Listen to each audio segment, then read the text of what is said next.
qui nous a pas échappé, ça ne m'étonne pas totalement de vous d'ailleurs, toute cette polémique là sur ces fameux lits, ces lits écolos en carton qui seraient des lits anti-sexe pour les sportifs dans le village olympique. Racontez-nous cette histoire pour ceux qui n'ont pas entendu parler. Oui, en fait, ça a été une curiosité des JO. Déjà, ils avaient fait parler d'eux en janvier 2021 lorsqu'on a su qu'ils seraient publicités par le comité olympique. Oui. Donc, ces lits écolos sont en carton recyclable de la fameuse société japonaise Airweave.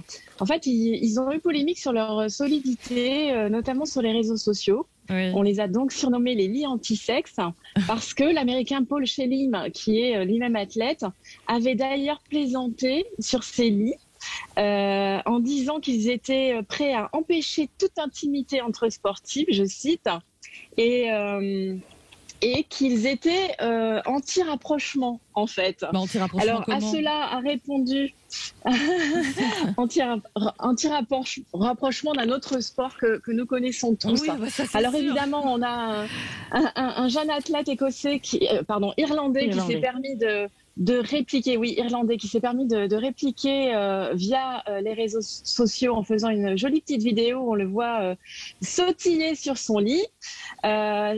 Cette vidéo a été retweetée par le comité olympique, donc ça a fait une mini polémique assez originale. C'est-à-dire que quoi, les lits seraient pas assez solides et pourtant le fabricant les jure que... Bah oui, 200 kilos, ça va quand même. 200 kilos à deux.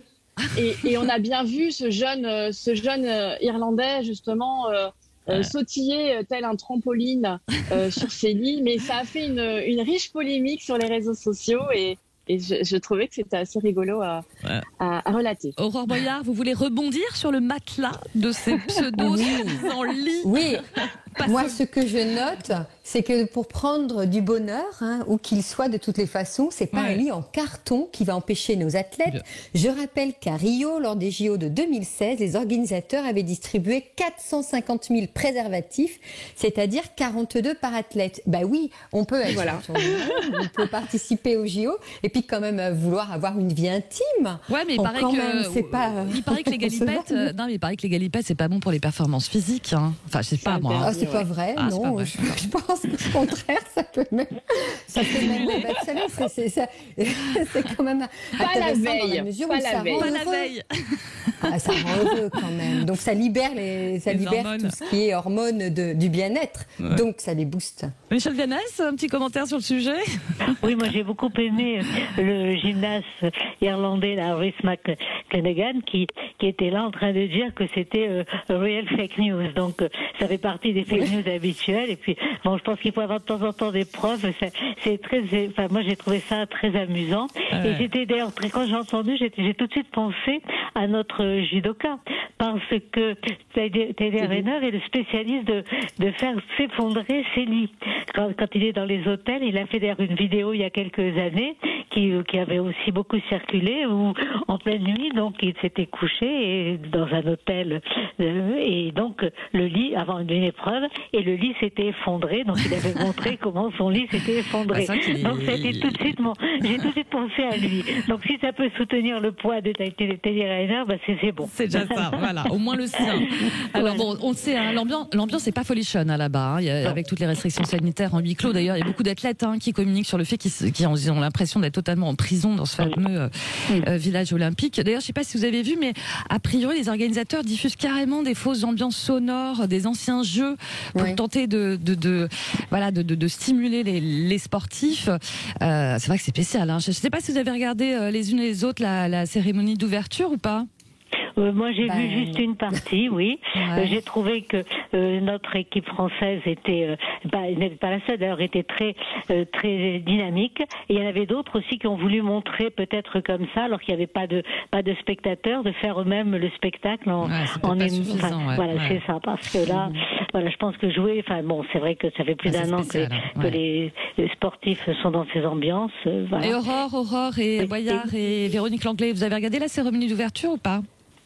Non, moi, j'ai pas regardé. Par contre, je suis attentive à ce qui va se passer au JO parce que nous avons une Toulonnaise qui y est. Et donc, moi qui suis pas très... Alors, je regarde toujours un petit peu certaines matières, mais là, oui, parce que c'est Sarah Amfou quand même. C'est une consoeur, elle est avocate. Elle est avocate. Est fantastique. Ah, oui. Marrant, ça. Et dans elle est quelle avocate activité? au barreau de Toulon. Dans le ping-pong, en fait. Donc, elle fait partie de l'équipe française de ping-pong. Et ce qui est extraordinaire, c'était une jeune femme de 35 ans qui a 3 vies. Il y a d'ailleurs la BBC qui lui a, BBC News Afrique, qui a fait un article sur elle, où l'on apprend qu'également aussi, elle a beaucoup d'empathie. Elle fait beaucoup pour les enfants puisqu'elle a créé une association pour aider les enfants dans le monde entier sur le plan scolaire. Donc j'en suis très fière, Cocorico. Je vais un peu voilà. En plus Toulon. Sarah Amfou, c'est un nom. Elle est à suivre et c'est un nom à garder parce qu'en plus elle fait de la réserve militaire. Donc Sarah elle a Amfou. 3 vies en une. 1001 vies. C'est génial. J'adore ce genre de profil. C'est qui vient de parler là?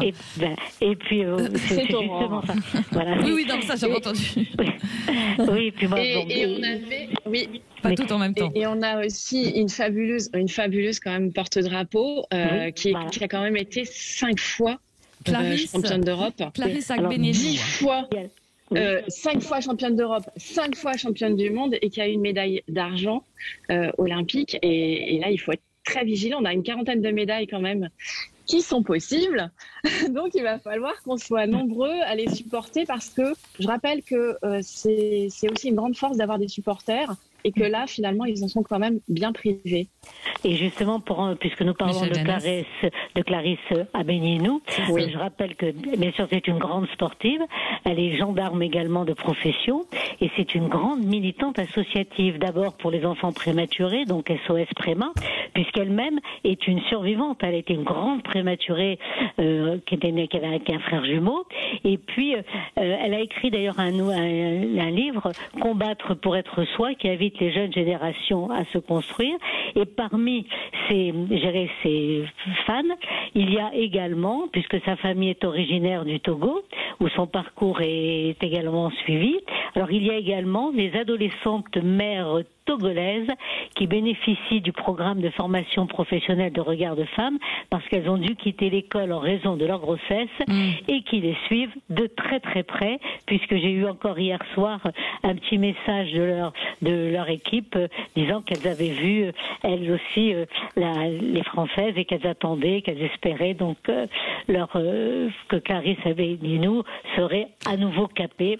Et donc c'est vraiment, ce sont vraiment des femmes modèles, de même que